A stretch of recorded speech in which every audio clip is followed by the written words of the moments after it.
The fifth plenary meeting of the General Assembly is called to order.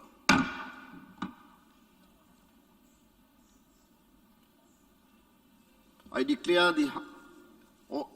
open the high-level meeting of the General Assembly to commemorate the 20th anniversary of the adoption of the Durban Declaration and Programme of Action.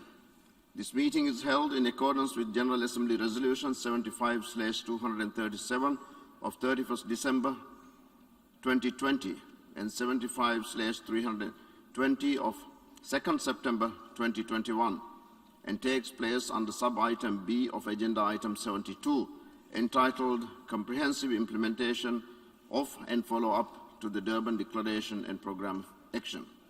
I warmly welcome you all to this high-level meeting, which will focus on the theme Reparations, Racial Justice and Equality for People of African Descent.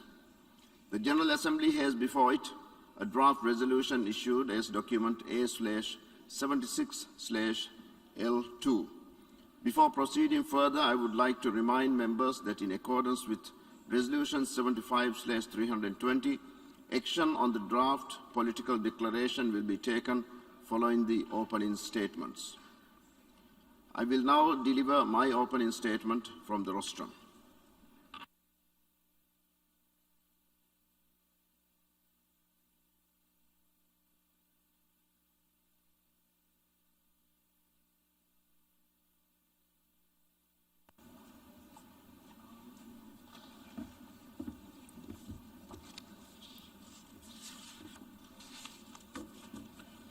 Mr. Secretary General, Excellencies, dear colleagues, thank you for the opportunity to address this commemoration of the 20th anniversary of the adoption of the Durban Declaration and Programme of Action. I congratulate the permanent representatives of Portugal and South Africa for successfully leading consultations on the political declaration that is to be adopted today. Excellencies, when the Durban Declaration and Programme of Action was adopted in 2001, it was done with emphasis to tackle racial discrimination and intolerance. Sadly, 2 decades later, the doctrine is still being pursued. This is not to say that the Durban Declaration and Programme of Action has failed, but rather that we have not done enough. We as a global community have not done enough to tackle the pervasiveness of racism, racial discrimination, intolerance, and xenophobia. Tackling racism and all its forms is a moral responsibility for justice. Racism begets violence, displacement, and inequity. It lives on because we allow it to. It penetrates society because we fail to acknowledge diversity. The Durban Declaration and Programme of Action is a comprehensive toolkit to address racism. It makes references to various groups of people, such as Africans and people of African descent, Asians and people of Asian descent, indigenous peoples, minorities, youth, women, and children. Excellencies, the chosen theme of repatriations, racial justice, and equality for people of African descent is very timely. It serves as a reminder that in our efforts to recover from the pandemic is the high need to acknowledge the past and to address the ingrained racism in our societies.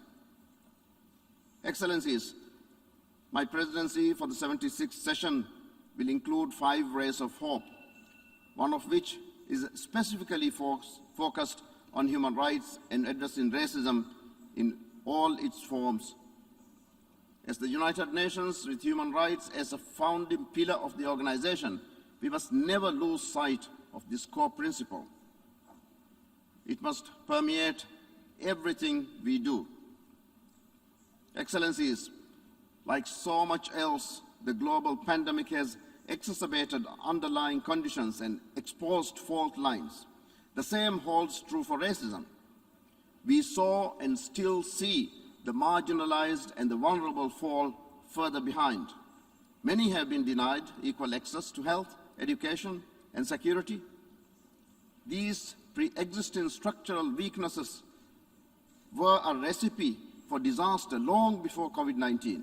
The pandemic has only made the divide and injustice starker. There are many lessons we can take from the pandemic, from who has been affected and how. Let us be self-aware enough to recognize these failings and to seek racial equality, to close that divide and build the resilience of those who we have sadly left behind. As we do so, we must ensure that African descendants are adequately represented in decision and policy-making processes for their rights to be meaningfully reflected and translate into doable policies. They must be part of the conversation.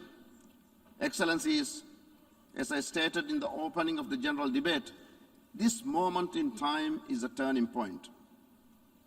Let us turn the tide on racism and intolerance. We must leave no one behind. In closing, allow me to reiterate the importance of acknowledging the past, whether in the form of a formal apology or through other means. We must own up to and acknowledge what has happened.